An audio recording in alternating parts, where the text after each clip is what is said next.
Okay, so what happens when you take the polished choreography of K-pop, the high-energy themes of anime, and the pure magic of Disney, and you just smash them all together at a giant water park party? Well, that's exactly what we're breaking down today. Get ready to dive into one of the most unexpected and frankly brilliant crossover events ever staged. It sounds pretty simple when you put it like that, right? But the execution is anything but. We are talking about the collision of three of the most passionate, dedicated fan bases on the entire planet, all coming together for one epic day of sun, fun, and some absolutely spectacular performances. And where did this incredible event all go down? None other than Disney's TyphoonLagoon. So just try to picture this. You've got the perfect backdrop of lazy rivers and massive wave pools, and it's about to get a serious jolt of high-octane J-pop and K-pop energy. And this really breaks down the two totally distinct vibes of the day. On one hand, you have everything we know and love about a classic Disney water park. But on the other, you've got this electrifying cultural wave of idol performances and iconic anime theme songs. So the big question is, how do you even begin to blend these two worlds?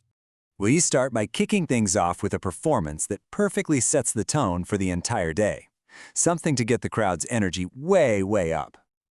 So the opening act was this band called Jake Long and the Baljeetles, and they performed an incredible fusion called Limbo Rock x J-Pop Volume 59. The centerpiece of their whole set was this high-octane cover of KaiKai Kitan, which if you're an anime fan, you'll instantly recognize as the explosive opening to JujutsuKaisen. You know, the massively popular anime about sorcerers battling cursed spirits. And just listen to these lyrics. In the middle of all the beach balls and limbo contests, they're singing about exorcising darkness. It's a surprisingly intense theme to drop into such a fun-loving atmosphere, and it definitely got people's attention. I mean, clearly this was a little more than just your average party anthem. Which kind of brings us to the central mystery of the day. You have to wonder, right? That kind of foreshadowing. It really suggests there's something much bigger going on behind the scenes of this whole beach party. And that brings us to the main event, the act everyone was buzzing about, the official debut of a brand new K-pop trio, The Huntrix. The group is made up of three members, the leader, Rumi, alongside Zoe and Mira. And this performance wasn't just another gig for them. This was their official entry into the world of K-pop, and they were about to make a massive splash. But as the energy at TyphoonLagoon built to a fever pitch, it started to become clear that the Huntrix weren't just here to sing and dance. Nope, they had a much deeper, much more urgent purpose for their debut. And this is where the story takes a really fascinating, totally unexpected turn. Their performance was directly connected to that darkness we heard about earlier. Their secret mission? To protect every single person in that park. So yeah, here's the big reveal. The Huntrix are not just K-pop idols. They are a secret group of modern-day demon hunters. Their music is actually their weapon, and this debut performance? It was their first major operation. So how do they do it?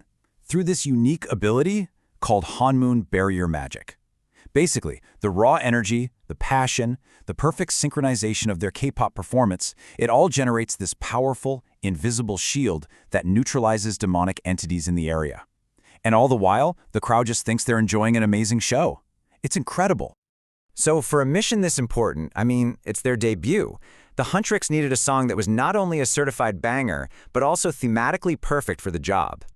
And their choice was pure genius. They performed a powerful cover of Gurenge, the iconic opening theme from the anime DemonSlayerKimetsuNoYaiba.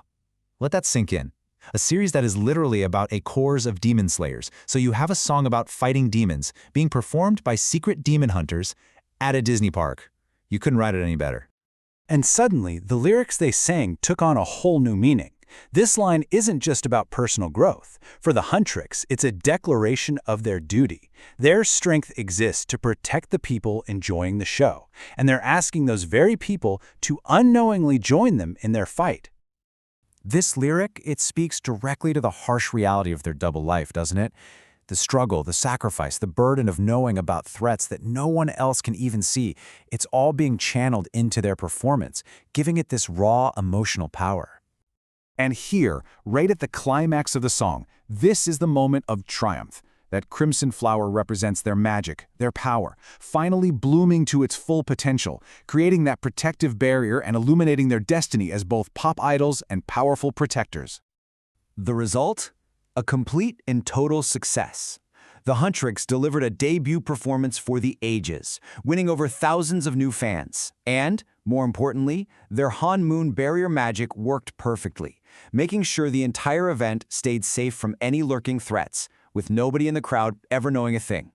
So in the end, this wasn't just a concert, it was this masterful fusion, a day where three distinct and powerful cultural worlds, K-pop, anime, and Disney, were united on one stage, creating an experience that was, without a doubt, truly unforgettable.